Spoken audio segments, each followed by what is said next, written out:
Yes brother, clear గానే ఉంది. Okay.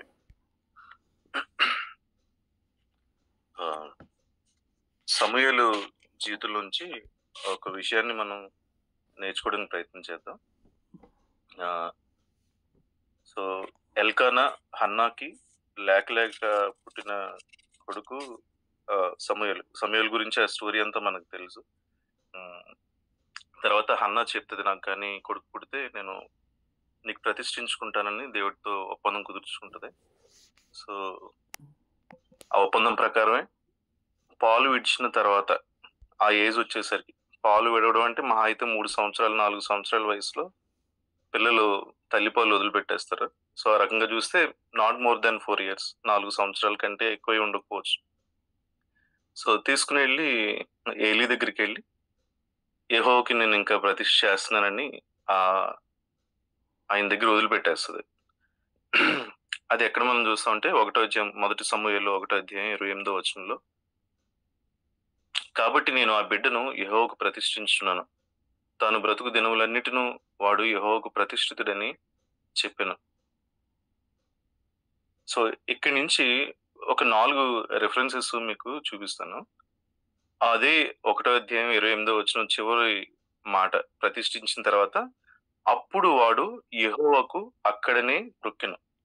ఆ చిన్న వయసులోనే దేవునికి అక్కడ మొక్కాడంట సమూయేలు. అలాగే మొదటి సమూయేలు 2:11 చూస్తే అయితే బాలుడు తరువాత ఎల్కానా రామాలోని తన ఇంటికి వెళ్ళిపోయాను. అయితే ఆ బాలుడు యాజకుడైన ఏలీ ఎదుట యెహోవాకు పరిచర్య చేయుచుండెను. యాజకుడితో పాటు కలిసి దేవుడికి పరిచర్య చేస్తున్నాడు, పరిచర్యలో సహాయం చేస్తున్నాడు, దేవుని పరిచర్యలో ఉన్నాడు. అలాగే 2:18 చూస్తే బాలుడైన సమూయేలు నారతో నేయబడిన ఏఫోదు ధరించుకుని యెహోవాకు పరిచర్య చేయుచుండెను. అలాగే 21 చివర్లో అయితే బాలుడగు సమూయేలు యెహోవా సన్నిధిని ఉండి ఎదుగుచుండెను. అలాగే 2:26 బాలుడగు సమూయేలు ఇంకను ఎదుగుచు యెహోవా దయందును మనుషుల దయందును వర్ధిల్లుచుండెను. 3:1 బాలుడైన సమూయేలు ఏలీ ఎదుట యెహోవాకు పరిచర్య చేయుచుండెను. సో 4-5 సార్లు ఇక్కడ కనబడింది యెహోవా ఎదుట పరిచర్య చేయుచుండెను. He is ministering to the God. చిన్నవాడుగా ఉన్నప్పుడే, యవన దశకు వస్తున్నప్పుడే ఏలీతో పాటు కలిసి దేవుని సన్నిధిలో దేవుని పరిచర్య చేస్తున్నాడు. ఇక్కడైతే ఏఫోదును కూడా ధరించాడు, అంటే యాజకుడు వేసుకునే ఆ స్పెషల్ బట్టలు కూడా వేసుకుని పరిచర్య చేస్తున్నాడు అన్నమాట. సో చిన్నప్పటి నుంచే పరిచర్యలో ఉన్నాడు ఆ ఏలీతో పాటు కూడా కలిసి, ఆ బలు అర్పించడంలో, లేకపోతే ఏలీ దేవుని మాటలు ప్రజలందరికీ చెప్తున్నప్పుడు అవన్నీ వింటున్నాడు. ఏలీకి సహాయం చేస్తున్నాడు. నాకు తెలిసి పాటలు పాడి ఉంటాడు, కీర్తనలు పాడి ఉంటాడు, చాలా చేస్తూ ఉండొచ్చు అక్కడ. కానీ చాలా విచిత్రమైన ఒక విషయం ఏంటంటే 3వ అధ్యాయంకి వచ్చేసరికి ఒక రోజు వీళ్ళిద్దరు పడుకుని ఉంటారు. ఏలీ పడుకుని ఉంటాడు, సమూయేలు కూడా పడుకున్నప్పుడు ఇక్కడ ఒక మాట రాసుంటది.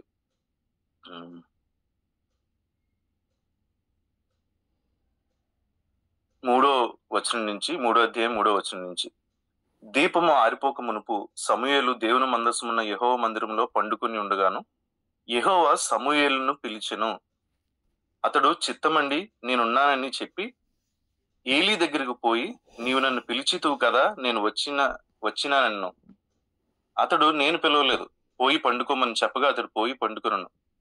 యెహోవా మరలా సమూయేలును పిలవగా సమూయేలు లేచి ఏలీ యొద్దకు పోయి, చిత్తము నీవు నన్ను పిలిచితువు కనుక వచ్చి తినను.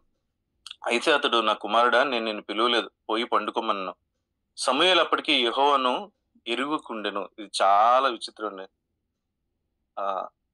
చూడండి, ఆ 2 సార్లు, ఆ 3 సార్లు, ఇంకొకసారి కూడా పిలిచినప్పుడు దేవుడేమో సమూయేలును పిలుస్తుంటే ఏలీ పిలుస్తున్నాడేమో అనుకుని ఏలీ దగ్గరికి వెళ్తా ఉండేవాడు. దానికి కారణం ఏంటంటే ఇక్కడ రాసిన ఈ మాట నన్ను చాలా ఆశ్చర్యం అనిపించింది అనమాట. ఆ 7వ వచనం స్టార్టింగ్. సమూయేలు అప్పటికి యెహోవాను ఎరుగకుండెను. యెహోవా వాక్కు అతనికి ప్రత్యక్షం కాలేదు. యెహోవా 3వ మారు సమూయేలును పిలవగా అతడు లేచి ఏలీ దగ్గరికి పోయి, చిత్తము నీవు నన్ను పిలిచితివే, ఇదిగో వచ్చితిననగా, ఏలీ యెహోవా ఆ బాలును పిలిచినని గ్రహించి తర్వాత చెప్తాడు. ఏం చేయాలో చెప్తాడు. కానీ ఇక్కడ గమనించాల్సింది ఏంటంటే, సమూయేలు అప్పటికి యెహోవాను ఎరుగకుండెను. యెహోవా వాక్కు అతనికి ఇంకా ప్రత్యక్షం కాలేదు. చిన్నప్పటి నుంచి 4వ సంవత్సరం ఆ వయసు నుంచి దేవుని మొక్కుతున్నాడు. ఏలీతో పాటు కలిసి దేవుడికి పరిచర్య చేస్తున్నాడు. ఏఫోద్ ధరించి దేవుని సన్నిధిలో పరిచర్య చేస్తున్నాడు. మనుషుల దయలో, దేవుడి దయలో వర్ధిల్లుతున్నాడు. ఇన్ని చేస్తున్నాడు. 4, 5 సార్లు చెప్పుంది అక్కడ. రాయబడి ఉంది. దేవుని సన్నిధిలో, దేవుని ఎదుట పరిచర్య చేస్తున్నాడని. ఇంత పరిచర్య చేస్తున్న వ్యక్తికి యెహోవా ఎవరో తెలీదంట. ఎందుకంటే యెహోవా వాక్కు ఆయనకి ప్రత్యక్షం కాలేదు. సో చాలా సార్లు ఏంటంటే మనం క్రైస్తవ జీవితం జీవిస్తున్నా, పరిచర్యలో ఉంటున్నా, పరిచర్యలో మనం పాలు పంపులు పొందుతున్నా సరే, ఒక్కొక్కసారి దేవుడు ఎవరో మనకు తెలియదు. ఇక్కడ పాజిటివ్ గానే రాయబడింది. అంటే నేను నెగెటివ్ సెన్స్ లో చెప్పట్లేదు. పాజిటివ్ గానే రాయబడింది. అప్పటికి దేవుని వాక్కు ప్రత్యక్షపరచబడలేదు. ఎందుకంటే స్టార్టింగ్ లో ఉంటది. ఆ దినముల్లో యెహోవా వాక్కు ప్రత్యక్షమగుట అరుదు. ప్రత్యక్షం తరచుగా తటస్థించలేదు. దేవుని వాక్కు ఊరికనే ఎవరికి కూడా అక్కడ ప్రత్యక్షపరచబడుతూ ఉండేది కాదు. సో అలాంటి రోజుల్లో ఈ సమూయేలుకి దేవునితో ఒక పర్సనల్ రిలేషన్, పర్సనల్ ఎన్కౌంటర్ ఎప్పుడు జరగలేదు కనుక ఇంత పరిచర్య చేస్తున్న వ్యక్తికి దేవుడు ఎవరో తెలియదు. దేవుని స్వరం ఏంటో తెలియదు. ఎందుకంటే దేవుని వాక్కు తనకి ప్రత్యక్షం కాలేదు. మన జీవితాల్లో కూడా అనేక పనుల్లో మనం ఉండొచ్చు. పరిచర్య పెద్ద పెద్ద వ్యక్తులతో పాటు ఉండొచ్చు, దైవజనులతో పాటు ఉండొచ్చు. ముఖ్యంగా చిన్నపిల్లలు. ఎందుకంటే మా మా పెద్దోడు, మా పెద్ద అబ్బాయి అనమాట. ఆడు 10th ఇయర్ అప్పటి నుంచి కూడా చర్చ్‌లో కీబోర్డ్ ప్లే చేస్తూ ఉంటాడు. చాలా మంది ఆయన పొగుడుతా ఉంటారు. ఆడు సంతోషిస్తా ఉంటాడు. ఆహ్, ఒక కీబోర్డ్ ప్లేయర్ సడెన్‌గా ఆయన వెళ్ళిపోయాడనమాట. బెంగుళూరు జాబ్ వచ్చి వెళ్ళిపోతే వీడు సడెన్‌గా ఎంటర్ అయ్యాడనమాట. ఎంటర్ అయ్యాడు. లాస్ట్ 3 ఇయర్స్ నుంచి కీబోర్డ్ ప్లే చేస్తున్నాడు. ఆ ప్లేస్‌ని అక్కడ భర్తీ చేసాడనమాట. సో ఇప్పుడు కీబోర్డ్ ప్లే చేస్తున్నాడు కదా! దేవుడి పరిచర్యలో ఉన్నాడు కదా! అని అనుకుంటే, దేవుడు తెలిసుండొచ్చు అని అనుకుంటే నేను పొరపాటు పడినట్టే. ఎందుకంటే సమూయేలు కూడా అక్కడ పరిచర్య చేస్తున్నాడు గానీ, వ్యక్తిగతమైన సంబంధం దేవుడితో లేకపోవడం బట్టి దేవుడెవరో తెలీదు. ఇప్పుడు నా కొడుకు కీబోర్డ్ ప్లే చేస్తున్నాడు కాబట్టి ఆడి జీవితంలో దేవుడు తెలుసు అంటే అది అది కరెక్ట్ కాదనమాట. దేవుని వాక్య ప్రత్యక్షత, దేవునితో ఒక ప్రత్యేకమైన సంబంధం, వ్యక్తిగతమైన సంబంధం కలిగి ఉంటే తప్ప, దేవుని వాక్యం ద్వారా దేవుడు ప్రత్యక్షపరచబడితే తప్ప దేవుడెవరో మనకి తెలీదు. ఎన్ని పనుల్లో మనం పాలుపంపులు పొందుతున్నా సరే, నేను దేవుని వాక్యంతో కూర్చుని, ప్రభువా నువ్వెవరివి? నువ్వేంటి? నన్నెందుకు రక్షించావు? నన్నెందుకు సృష్టించావు? నీ చిత్తం ఏంటని నేను ఆయనతో పాటు కూర్చుంటే తప్ప ఆయనెవరో నాకు తెలీదు. ఇది సమూయేలు జీవితంలో నుంచి మనం నేర్చుకోవచ్చు. అందుకే యోహాను సువార్త 14వ అధ్యాయం 6వ వచనంలో ఇలా ఉంటది. యేసు నేనే మార్గమును, సత్యమును, జీవమును. నా ద్వారానే తప్ప ఎవడును తండ్రి వద్దకు రాడు. మీరు నన్ను ఎరిగి ఉంటే నా తండ్రిని ఎరిగియుందురు. ఇప్పటి నుండి మీరు ఆయన్ని ఎరుగుదురు. ఆయన చూచున్నారని చెప్పెను. నా ద్వారా తప్ప తండ్రిని మీరు చేరలేదు. నన్ను ఎరిగి ఉంటే మీరు తండ్రిని ఎరుగుతారు. అంటే యేసుప్రభు ఎవరో తెలిస్తే దేవుడు తెలుస్తాడు. దేవుడు తండ్రిగా అర్థం అవుతాడు. యేసుప్రభు is nothing but word of God. ఆయన శరీరధారిగా, వాక్యం శరీరధారిగా మన మధ్యకి యేసుప్రభుగా వచ్చాడు కాబట్టి, దేవుని వాక్యంతో మనకు సంబంధం లేకపోతే దేవుడెవరో మనకు తెలియదు. అలాగే మత్తయి సువార్త 11వ అధ్యాయం 27వ వచనం. సమస్తమును నా తండ్రి చేత నాకు అప్పగింపబడి ఉన్నది. తండ్రి కాక ఎవడును కుమారుని ఎరుగుడు. కుమారుడు కాకును, కుమారుడు ఎవనికి ఆయన బయలుపరచుటను ఉద్దేశించినో వాడు కాకును మరి ఎవడును తండ్రిని ఎరుగుడు. తండ్రి తప్ప కుమారుని ఎవరు ఎరుగురు. అలాగే కుమారుడు కాక కుమారుడు ఎవరికి తండ్రిని బయలుపరుస్తున్నాడో వాళ్ళు తప్ప తండ్రిని తెలుసుకోలేరని ఇక్కడ యేసుప్రభు చెప్తున్నాడు. అంటే దేవుని వాక్యం, యేసుప్రభు అంటే దేవుని వాక్యం. దేవుని వాక్యం ఎవరికి పర్సనల్ గా దేవుని గురించి ఆ ప్రత్యక్ష దయచేస్తుందో వాళ్ళకి మాత్రమే దేవుడి గురించి అర్థమవుతుంది. అందుకే దేవుని వాక్యానికి ఉన్న ప్రాధాన్యత మన జీవితంలో ఎంత అంత కాదు. సో దేవుడు మనతో మాట్లాడేది వాక్యం ద్వారానే. అనేక రకాలుగా మాట్లాడొచ్చేమో కానీ దేవుని స్వరం మనం ప్రతి దినం మనం వినగలిగేది. ఆ స్వరాన్ని విన్నప్పుడు ఆహో దేవుడంటే ఇదా, ఆయన లక్షణాలు ఇవా, ఆయన యొక్క వ్యక్తిత్వం ఇదా అని మన జీవితంలో మనకు అర్థమైంది దేవుని వాక్యం ద్వారానే. ఈ వాక్యానికి మన జీవితంలో ప్రాధాన్యత లేకపోతే దేవుడు ఎవరో మనకు తెలియదు. నేను పాటలు పాడొచ్చు, నేను ఆరాధన చేయొచ్చు, నేను ప్రార్థన చేయొచ్చు, నేను పరిచర్లో పాల్పంపులు పొందొచ్చు. చర్చెస్ లో యూత్ ని చూసినప్పుడు నాకు చాలా బాధ అనిపిస్తుంది అనమాట. మా చర్చ్ లో ఎవరైనా యూత్ ఉన్నప్పుడు పర్సనల్ గా చెప్తాను, నువ్వు ఇక్కడికి వచ్చి కుర్చీలు వేయ అవసరం లేదు, మ్యాట్లు వేయాల్సిన అవసరం లేదు, నువ్వు బాత్రూంలో ఏం కడగాల్సిన అవసరం లేదు, ఇవన్నీ చెయ్యి, మంచిదే. కానీ దీనికంటే ముందు నువ్వు బైబిల్ చదువు, ప్రార్థన చేయి, దేవుడి గురించి తెలుసుకో, ఆ రక్షణ అనుభవంలోకి రా. అవి వచ్చిన తర్వాత ఇవన్నీ చెయ్యి. దేవుడి ప్రేమతో చెయ్యి తప్ప ఇవి చేస్తే ఇదే భక్తిని, ఇది చేస్తే ఇదే విశ్వాసం అని అనుకున్నావు అనుకో, జీవితకాలం నువ్వు ఇది చేసినా సరే ఏమీ జరగదు.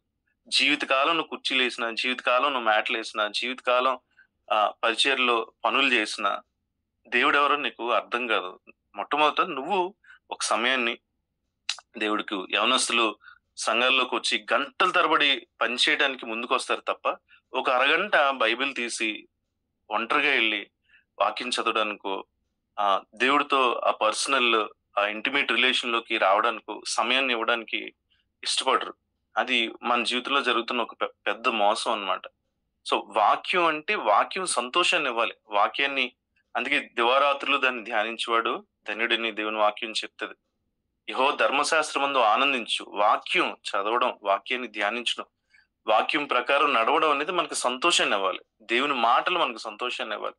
ఇది మన జీవితంలో ప్రాధాన్యత కాకపోతే మనం విశ్వాస జీవితంలో మనం ఎదగలేం. మనం పర్సనల్ గా ఏ బెనిఫిట్ మనకు ఉండదు. సో అందుకే ఒకసారి కీర్తనకారుడు దావీదు 63వ కీర్తన ఒకసారి చూడు. తన హృదయం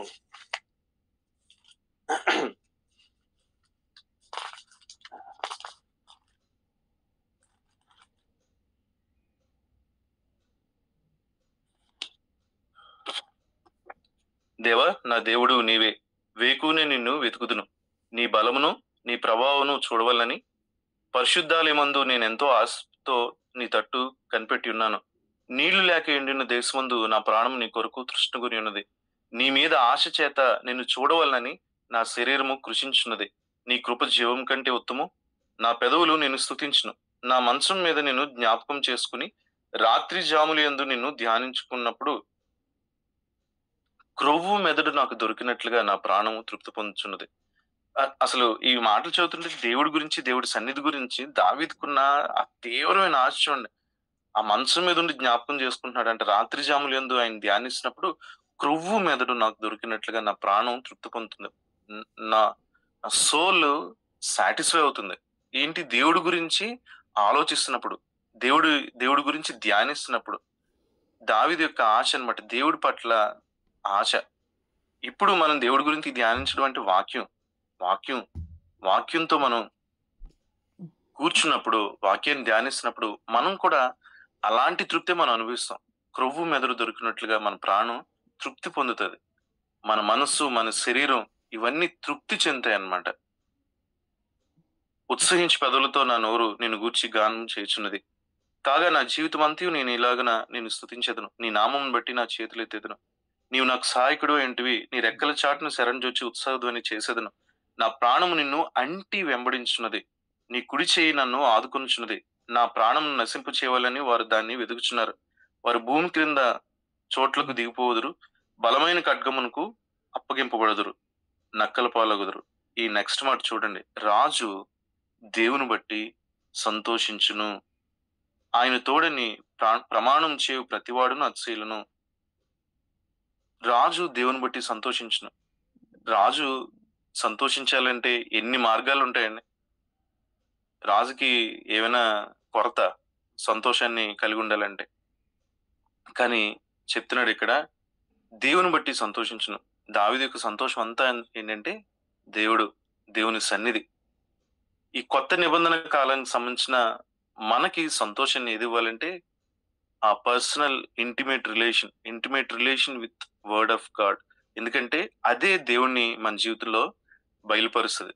సో దేవుని వాక్యానికి మన జీవితంలో ఉన్న ప్రాధాన్యత ఒకసారి మనం ప్రశ్నించుకోవాలి. దేవుని వాక్యానికి ఎంత మనం ప్రాధాన్యత ఇస్తున్నాం, ఎంత అది మనకి సంతోషాన్ని ఇస్తుంది, ఎంత సంతోషంగా మనం ఆ బైబిల్ దగ్గరికి పరిగెత్తుకుని వెళ్ళి అబ్బా దేవుని వాక్యాన్ని నేను 1 గంట సేపు కూర్చుని ధ్యానిస్తాను, చదువుతాను, దాంతో నా ప్రాణాన్ని తృప్తిపరుచుకుంటానని ఎంత మనకి అనిపిస్తుంది అనేది మనం ప్రశ్నించుకోవాలి. సో ఎస్పెషల్లీ మన ఇంట్లో ఉన్న పిల్లలు, వాళ్ళు సంఘాలు ఇది చేస్తున్నారు అది చేస్తున్నారు లేకపోతే ఇది అని అలా సాటిస్ఫై అయిపోకుండా వాళ్ళు దేవుని వాక్యాన్ని చదువుతున్నారా లేదా, లేకపోతే వాళ్ళకి అర్థమయ్యేటట్టు మనం చెప్పడం. ఎందుకంటే దేవుని వాక్యం ద్వారా తప్ప దేవుడు ఏంటో బయలుపరచబడ్డు. దేవుడు వాక్యం ఏంటో దేవుడు అది, దేవుని వాక్యమే దేవుడు. కాబట్టి మనం మన పిల్లల్ని ఆ రకంగా ఎంకరేజ్ చేయాలి. మీకు ఒక చిన్న సాక్ష్యం చెప్తాను. దేవుని వాక్యం పట్ల మనుషులకి ఉన్న ప్రేమ ఏంటో ఒకసారి మనకి అర్థమవుతుంది. ఎంత తీవ్రమైన ప్రేమ కలిగి ఉంటారు దేవుని వాక్యం. వియత్నాంలో ఒక యవనస్తుడు, 17 సంవత్సరాల యవనస్తుడు, హీన్ ఫ్యామ్ అని ఒక యవనస్తుడు అనమాట. మీరు ఈ దైవజనుడి పేరు వింటారు, రవి జక్రియాస్. ఆయన 20 సంవత్సరాలు వయసున్నప్పుడు వియత్నాంలో పరిచయం చేయడానికి వెళ్ళినప్పుడు ఈ హీన్ ఫ్యామ్ అనే అతను ఇంగ్లీష్ ట్రాన్స్లేటర్ కింద ఆయనతో పాటు పనిచేసేవాడంట. సో ఆయన గురించి ఈయన రవి జక్రియాస్ గారు ఒక సాక్ష్యం చెప్పారనమాట, ఆయన జీవితంలో జరిగింది. సో ఒకసారి ఆర్మీ రూలింగ్ అనుకుంటా వియత్నాంలో. సో ఈ ఇంగ్లీష్ లిటరేచర్, ఇంగ్లీష్ వచ్చిన వాళ్ళు వీళ్ళందరినీ పట్టుకుని, మెయిన్ క్రిస్టియన్స్ అందరినీ పట్టుకుని అరెస్ట్ చేశారంట. ఈ హీన్ ఫ్యామ్ అన్న అతన్ని, నువ్వు నీ దగ్గర అంతా ఇంగ్లీష్ లిటరేచర్ ఉంది, నువ్వు ఇంగ్లీష్ లో మాట్లాడుతున్నావు కాబట్టి నువ్వు అమెరికా గూఢచార సంస్థకు నువ్వు పనిచేస్తున్నావా, సిఏకి పనిచేస్తున్నావా అంటే, లేదు నాకు ఇంగ్లీష్ వచ్చినంత మాత్రాన, ఇంగ్లీష్ మాట్లాడుతున్నంత మాత్రాన నేను సిఏకి పనిచేయడం ఏంటి, నేను పనిచేయట్లేదంటే లేదు మేము ఒప్పుకోమని అరెస్ట్ చేశారంట. తన దగ్గర ఉన్న ఇంగ్లీష్ లిటరేచర్ అంతా, అంటే దేవునికి సంబంధించిన ఆ బైబిల్ తర్వాత బుక్స్ అన్ని తీసేసి, ఒక్కటి కూడా లేకుండా మొత్తం అంతా తీసేసి ఆయన దగ్గర ఏం లేకుండా జైల్లో పెట్టేశారనమాట. జైల్లో పెట్టినప్పుడు రోజు మైండ్ వాష్ ఏంటంటే దేవుడు లేడు అనేది మైండ్ వాష్. చాలా హింసిస్తా ఉండేవారంట. సో అక్కడ ఈయనకి అసలు వాక్యం చదవడానికి కానీ ఏమీ ఉండేది కాదు, అసలు దేవుడు అనే మాటే ఉండేది కాదు. పర్సనల్ గా కూర్చుని వాక్యం చదవడం, ప్రార్థన చేసుకునే పరిస్థితి ఉండేది కాదు. పైగా ఈ బ్రెయిన్ వాష్, దేవుడు లేడు అనేది. చాలా కాలం అలా గడుస్తూ ఉంది. ఒకరోజు బాత్రూమ్ క్లీనింగ్ పని ఇచ్చారంట. లెట్రిన్స్ అన్ని క్లీన్ చేయడానికి పని ఇస్తే చాలా దరిద్రంగా ఉంటాయంట, దారుణంగా ఉంటాయంట అక్కడ జైల్లో లెట్రిన్స్ అన్నమాట. సో ముక్కుకి ఆ నోటికి క్లాత్ కట్టుకుని భయంకరమైన కంపులో అవంతా క్లీన్ చేస్తున్నాడంట. క్లీన్ చేస్తుంటే అక్కడ డస్ట్బిన్ దగ్గర, ఇప్పుడు మనం అయితే వాటర్ వాడతాం, అక్కడంతా టిష్యూ పేపర్సే వాడతారు కాబట్టి క్లీనింగ్ కి. ఆ డస్ట్బిన్ దగ్గర ఒక ఇంగ్లీష్ పేపర్ కనబడిందంట. అంటే ఇంగ్లీష్ లెటర్స్ ఉన్నాయి దాని మీద అన్నమాట. ఇంగ్లీష్ లెటర్స్ ఉంటే, ఇదేంటి ఇంగ్లీష్ లెటర్స్ ఉన్నాయని గబగబా ఆ కాగితాన్ని తీసి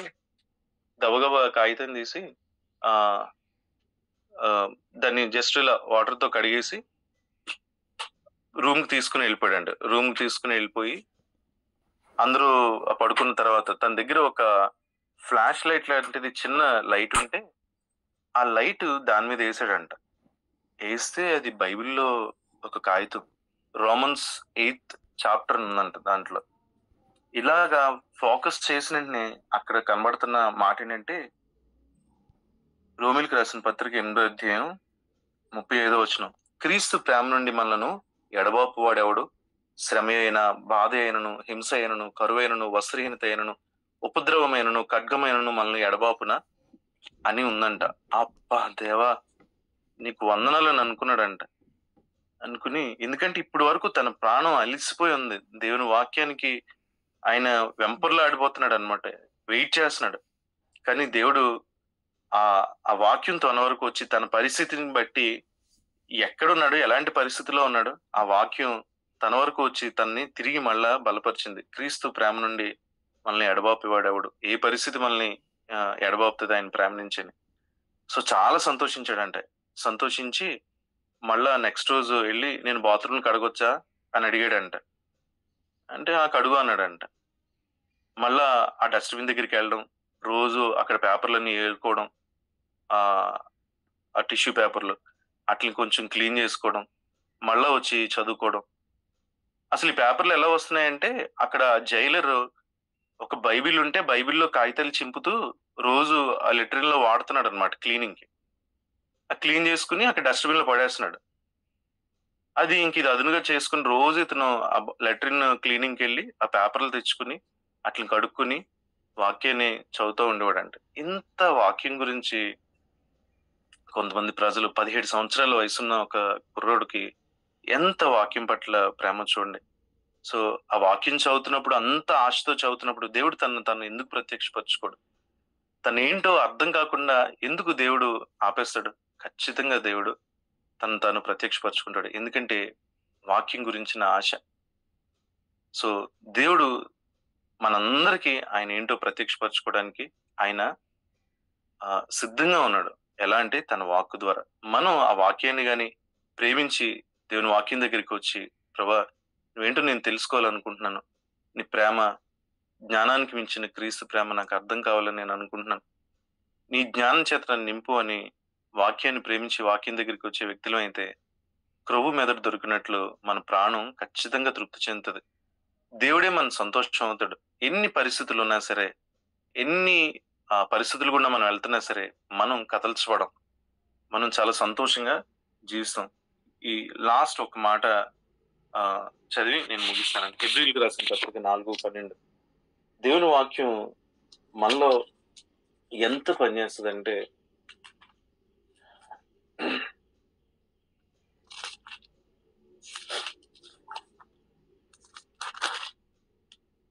4:12 దేవుని వాక్యం సజీవమై బలం కలదై రెండంచుల గల ఎటువంటి ఖడ్గము కంటెను వాడిగా ఉండి ప్రాణ ఆత్మలను కీళ్లను మూలుగును విభజించినట్టు దూర్చు హృదయం యొక్క తలంపులను ఆలోచనలను శోధించున్నది.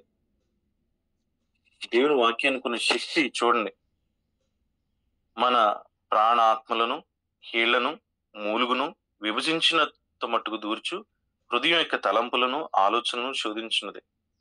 అది మన శరీరాన్ని, మన మనస్సుని కూడా స్వస్థపరుస్తుంది, మన ఆలోచనలను స్వస్థపరుస్తుంది, మనలో ఒక నూతనత్వాన్ని ఇస్తుంది. మన మనస్సు నూతన పరచబడుతుంది అనమాట. దేవుని ప్రత్యక్షపరచడమే కాదు, మన మనస్సుని నూతన పరుస్తుంది, మన శరీరాన్ని స్వస్థపరుస్తుంది, మనలో ఉన్న ప్రతి విధమైన దేవునికి ఆయస్కరమైన ప్రతి మార్గం నుంచి మనల్ని విడుదల చేస్తుంది అనమాట.